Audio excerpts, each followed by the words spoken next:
What's up, everybody? Geekopedia here. Welcome back to another video today, and I have for you 8 years in the making. That's right, 8. Count them, 8 years in the making. Here's your spoiler-filled review for the Five Nights at Freddy's movie. Oh boy, it's been a long road to get here, but before we get into it, I want you to like this video, subscribe to my channel, and hit the notification bell, or else Mr. Cupcake is gonna come to your house and bite your face off, okay? I'm being serious. He might not look that threatening because he's a cupcake, but this is the one cupcake you don't want to mess with, okay? So if you want to keep your face, which, I mean, look at me, I'm handsome, so I want to keep my face. I need you guys to subscribe to my channel right now, alright? Did you do it? Great, I'm happy for you. You get to keep your face. Alrighty, with that said, was that the bite of 87?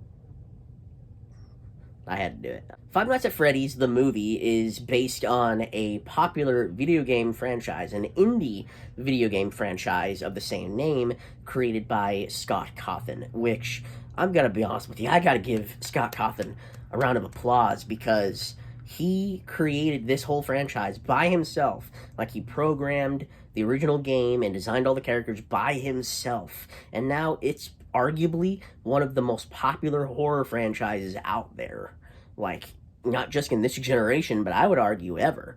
Like, it feels like Five Nights at Freddy's feels like, to our generation, as to what Michael Myers or Freddy Krueger or Jason Voorhees was to the generations before us. So that's how big of an impact Five Nights at Freddy's has had. So it made sense that somebody would want to make a movie. Well, it took 8 years to make this darn movie. It's been tossed around between studios. First it was at Warner Brothers, and eventually ended up at Blumhouse, who, I gotta say, are the kings of horror. I mean, no one makes a horror movie like Blumhouse, okay? They are the GOATs. They made Megan, they made the Halloween reboot trilogy, which were all good, well, except for Halloween Ends. But other than that one, they were all good. They've done a lot of awesome horror movies, so giving Five Nights at Freddy's to Blumhouse was a genius. Whoever came up with that idea needs a rage right now. And of course, it's directed by Emma Tammy.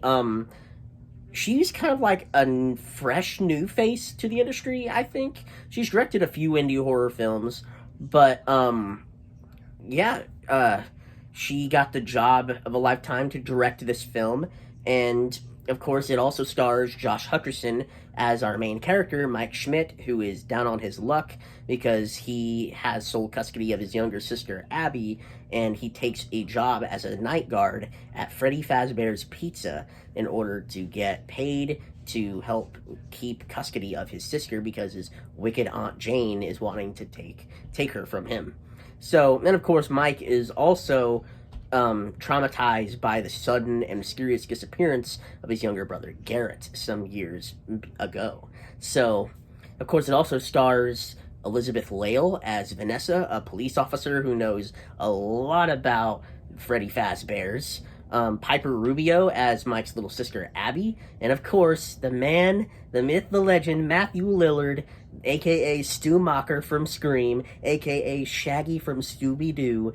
Matthew Lillard is the man behind the slaughter in this film, William Afton, okay? A+ casting right there.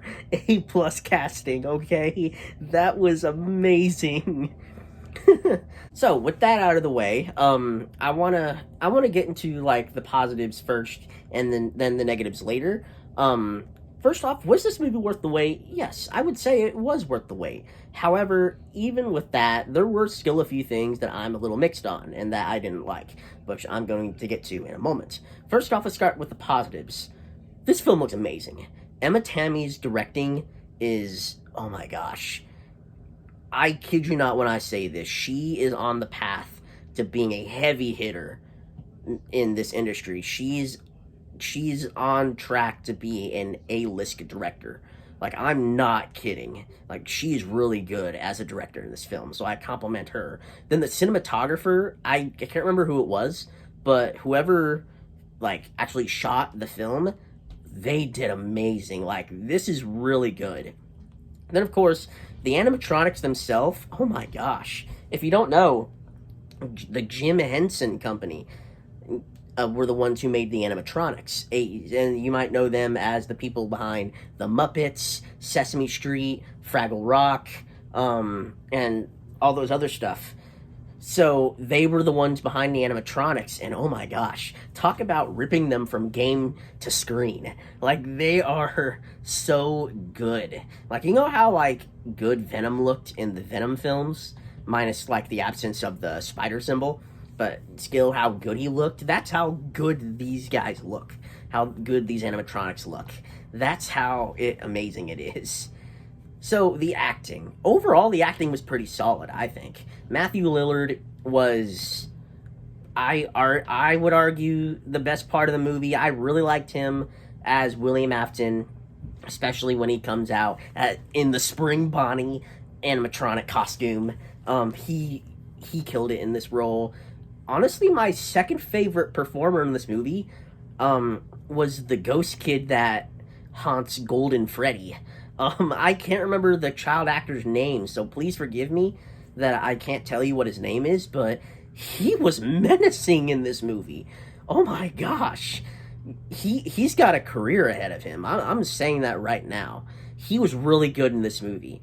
Then, of course, Josh Hutcherson as Mike. I thought he did really good. But a lot of, like, his good performance goes into the story, which I gotta say, I know there have been a little bit of, like, mixed reaction to the story. I actually thought it was really good because it does what so many other, like, horror films and especially action films fail to do, is they fail to make their human characters interesting. Mike in this film is a fully fleshed character who I was following along the entire way. I felt bad for him from the beginning, and I was really rooting for him. Mike, after his brother disappeared, his mom died, and his dad was so grieved that he effectively just left, and so Abby is all he has left. And so he's carrying all this guilt and turmoil, and he's, like, taking these sleeping pills because his theory is if he can, like, access these hidden memories, he can figure out who took his brother. So we see all that in there, all that trauma and turmoil that he's going through, and he's trying to make up for it by raising Abby, but he doesn't necessarily realize that he's kind of doing it a little wrong. So I just thought that was so cool. And his relationship with his sister Abby is really good in this movie. It develops over the course of the film, and by the end, they understand each other a lot better, and they just legitimately feel like a brother and sister, but they take it a step further because Mike, even though they're technically brother and sister, at this point, he's effectively her guardian, like her legal guardian, or like a father, effectively. He has to treat her as his daughter instead of his sister. So that dynamic was really interesting and cool. And so, yeah, I just loved it. I honestly, when it comes to the story, I actually think that was the best part of this movie. I really did like it. Elizabeth Lail as Vanessa, I'm going to be completely honest with you. I didn't like her character at first. I felt like when she came in, she was goading Mike into, like, getting closer to the secrets, and then she would get mad at him when he actually did get close to the secrets. I'm like, come on, lady. You're the one that's egging him on.